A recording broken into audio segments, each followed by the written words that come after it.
So what we do know is that the establishment of this committee does not bother on or does not consider in any way the possible extension of that deadline or a reduction in that minimum capital requirement as some of the banks were asking for. What we can confirm, however, is that these banks raise concerns about unfair playing field, and they ask that there should be a fair playing field for all the banks in this country. That's the source of information we're getting from that meeting as part of some information came before. I've been joined on the telephone by Professor Godfrey Bobking. He is a senior lecturer at the University of Ghana Business School. Thank you very much, Prof, for your time. Good evening to you. Now, the terms of reference of this committee, from what we understand from our sources, that meeting, it's not clear. The president hasn't communicated their terms of reference yet. But what can they really do when the Bank of Ghana is very insistent on its position on this matter? Thank you very much, and good evening to your cherished listeners. I think that it's an important development. It's coming a bit late from my perspective because I want to believe that the central bank had a clear procedure that they followed, consultation with the banks, both local banks and foreign banks, before they made the announcement about the minimum capital requirement. And for that matter, the deadline by which every bank must raise that minimum capital requirement. So the question is, what were the local banks saying at those meetings, at those consultations? Is it the case that they were dissatisfied with the minimum capital requirement, including the timeline, and they didn't make that known?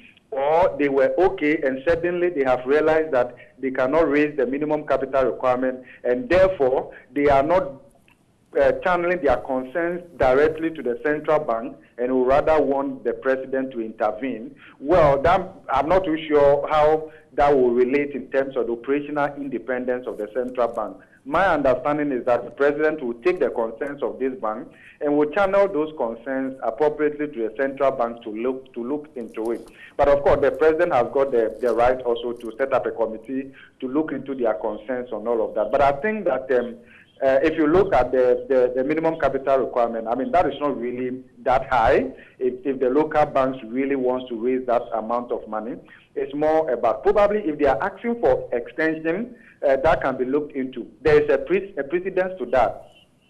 A couple of years ago, when they increased the minimum capital requirement to 120 million Ghana cedis, the foreign banks were given a different timeline. Absolutely. Compared to the local banks. So that the local banks will be given some sufficient time to be able to put their house in order.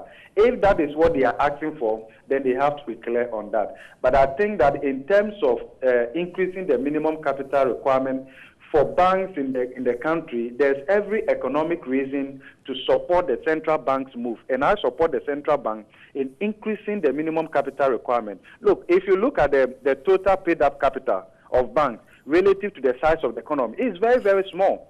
So the banking industry itself is not well capitalized to support the economic drive where the country is heading towards. And that is something that I think we have to look at. Maybe probably going forward, it may be useful for the central bank to have a clear plan, a 10-year strategic plan for the sector that says that in 10 years' time, this is where we want every bank to grow their capital into, and that feeds into bank strategic planning and implementation so that the issues of surprises, asking for extension and all of that are not in. When we do that, then the market will be such that the financial market itself will pick the winners and the losers will also fall out. Okay. Prof, I thank you very much for your time this evening. I'm indeed very grateful. Professor Godfrey Bobking is a senior lecturer at the University of Ghana Business School. So we can state for sure that no terms of reference, from what we do know, has been communicated as yet for this particular committee that has been established by the president to look into the concerns of these local banks.